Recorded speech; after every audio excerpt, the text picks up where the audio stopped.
She delivered what she claimed would be her final warning about intimacy. Her voice was sharp, cold, an accusation dressed up as concern. "Daniel, if you keep pushing, this will be the last time I ever—" She didn't bother finishing. She didn't have to. I'd heard the same threat in different forms on countless nights. But this time, something inside me shifted.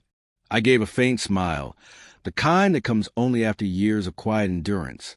"Good," I murmured, almost under my breath. "I don't need it anyway." It wasn't pride speaking. It wasn't stubbornness. It was survival. Emotional survival in a marriage that had slowly, almost secretly, drained every trace of connection between us. My wife, Claire, had once been passionate, full of life, full of warmth. But over the years, that heat faded, replaced instead with distance and routine indifference. In the beginning, I did everything I could think of: gentle touches, thoughtful gestures, dinners together, late-night conversations. And her response was always predictable: tired, detached, distracted, a sigh that dismissed whatever effort I'd made. That night was still clear in my mind. Nothing unusual, just a quiet evening at home, the kind where closeness should happen naturally. I approached her carefully, hoping for even a flicker of connection, just a sign that intimacy wasn't completely gone. Instead, her words shut the door harder than any argument ever had. She drew a boundary, and for the first time, I didn't step over it. For weeks, the pattern had been the same: cold shoulders, short replies, apologies that meant nothing. Every attempt to connect was met with exhaustion or indifference. So I began to withdraw, quietly, not out of anger, but out of acceptance. And in that quiet retreat, I found something unexpected: relief.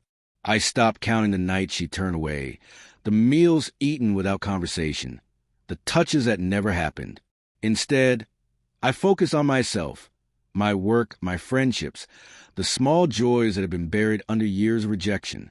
That night, after her warning, I went to the living room, sat on the couch, and let the silence stretch between us. I felt her frustration simmering, saw the tension in her body, the brief flicker of worry in her eyes. She expected me to plead, to apologize, to chase. But I didn't. I wouldn't, because I had finally understood something important. Desire cannot be coerced. Respect cannot be begged. Both must be offered freely, or not at all. In the days that followed, I kept that distance. No begging, no coaxing, no attempt to force a connection that clearly no longer existed. Claire noticed immediately. The little irritations that used to spark arguments now met only with quiet indifference. She had always relied on my persistence, on my willingness to mend every crack. But that bridge had collapsed, and for the first time, I felt a strange, steady strength, self-respect. Then her behavior began to shift. Subtle at first, lingering glances, nervous looks, questions meant to test my reaction. "Are you okay with this?" she asked one evening, her voice low and unsure. I nodded, meeting her eyes calmly. "I'm fine," I said, letting the words settle between us. And I was fine, not because she had withdrawn, but because I had realized I didn't need her approval to feel whole. Everything started changing after that. I spent more time out of the house, reconnected with friends I had drifted from, picked up hobbies I'd abandoned during years spent trying to keep us afloat. I laughed more, I lived more, and I let myself remember that happiness isn't tied to a single person's willingness to offer it. Claire saw all of it, every easy smile, every moment of lightness, every sign that I was thriving without her permission. Then came the turning point.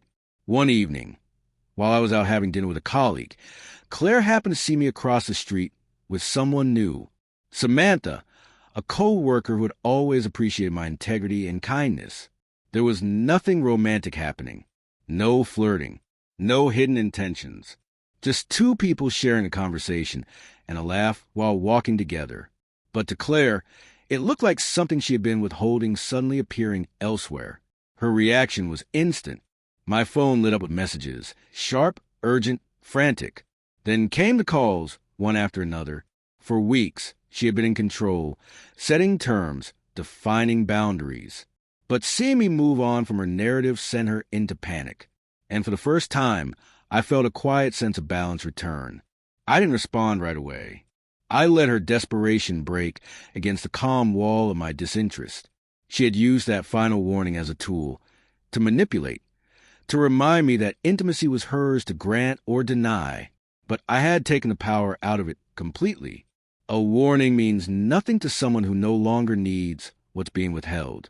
The next day, she tried again, this time face to face.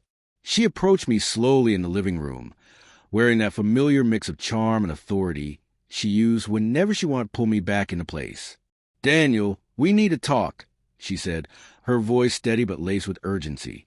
I looked up at her quietly, studying her as if seeing her clearly for the first time. There was no fear, no guilt, no longing, just calm certainty. "I'm listening," I replied softly, keeping my tone neutral.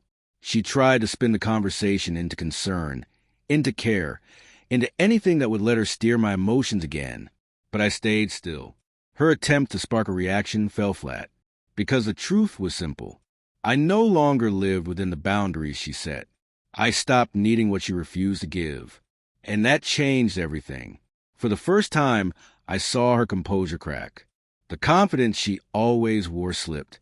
She understood that her warning no longer held any weight, that I wasn't depending on her anymore. The fear in her eyes, the realization that she couldn't control the story, was more satisfying than any argument could ever be. Later that evening, I met Samantha again, strolling through quiet streets after dinner. Our conversation flowed naturally, laughter coming easily, such a stark contrast of tension I'd lived with for years. I felt alive again, unburdened, free from manipulation and expectation. And somewhere in the back of my mind, I knew Claire saw it, saw that without a fight, without a single harsh word, without any plea for change, I had taken my life back. By the end of the week, Claire stopped trying. The urgent texts disappeared. The anxious glances faded. She finally understood that her warnings were powerless against someone who had learned to value himself first. I wasn't punishing her. I was simply living beyond her reach, growing in the space she once tried to control. Strength isn't always loud. Power doesn't always come from confrontation or anger. Sometimes it comes from stepping away, from letting go of expectation, and moving forward on your own. Claire had offered her final warning, but it no longer meant anything.